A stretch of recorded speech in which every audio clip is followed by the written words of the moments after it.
Over the weekend, a clash unfolded that says more about our culture than about its combatants. On the one side, J.K. Rowling, billionaire novelist turned gender crusader. On the other, Boy George, cultural icon, former jailbird, and a man who, unlike Rowling, has known what it means to be marginalised for simply existing. Their spat began with Rowling's barbed challenge: which rights have been taken away from trans people, and George replied with acidic brevity: the right to be left alone by a rich, bored bully. And in that moment, he said what many have felt for years, that Rowling, once beloved for conjuring magic, has become a conjurer of division. Rowling claims that she's defending women's rights, but her campaign isn't about safeguarding, it's about gatekeeping.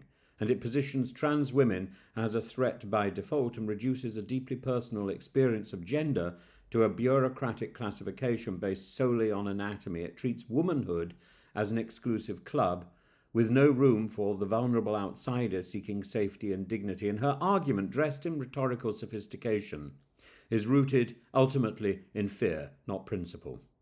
It's fear that trans women might intrude. But the statistics she wields about male violence are used not to increase understanding, but to sow suspicion. This is not safeguarding, it is scapegoating. And Boy George's response was crude, yes, but so was the question: what rights have been taken away from trans people, she asked.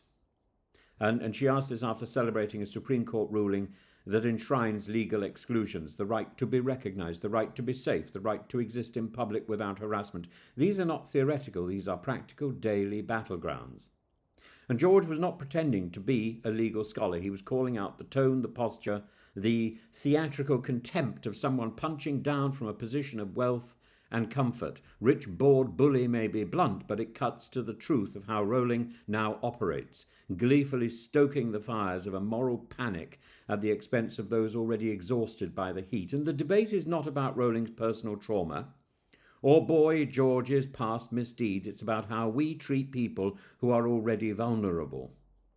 To be trans is not a fashion choice, nor an attempt to deceive, nor a threat. It is, in many cases, an act of astonishing bravery, especially in a culture where the very identity of someone is litigated in newspapers, courtrooms, and playgrounds. And yet Rowling's posture is one of triumphalism, not empathy. She posts pictures of cigars and champagne when legislation passes that defines trans women out of legal womanhood. She revels in victory while others mourn its costs.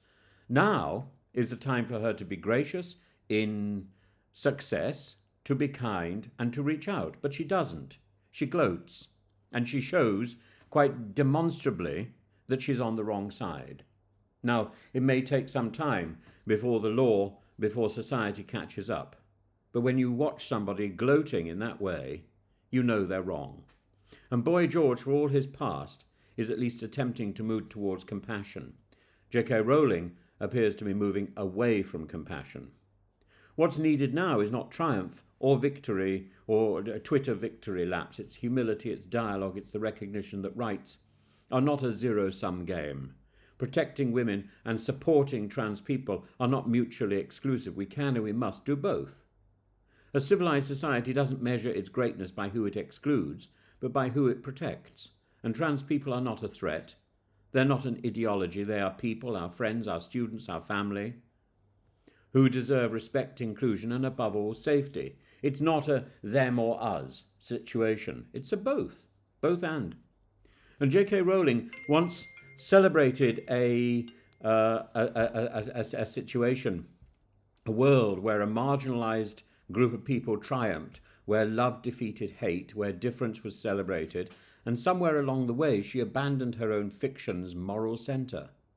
Boy George, imperfect, inconsistent, at least remembers what it means to be othered and what it means to fight back.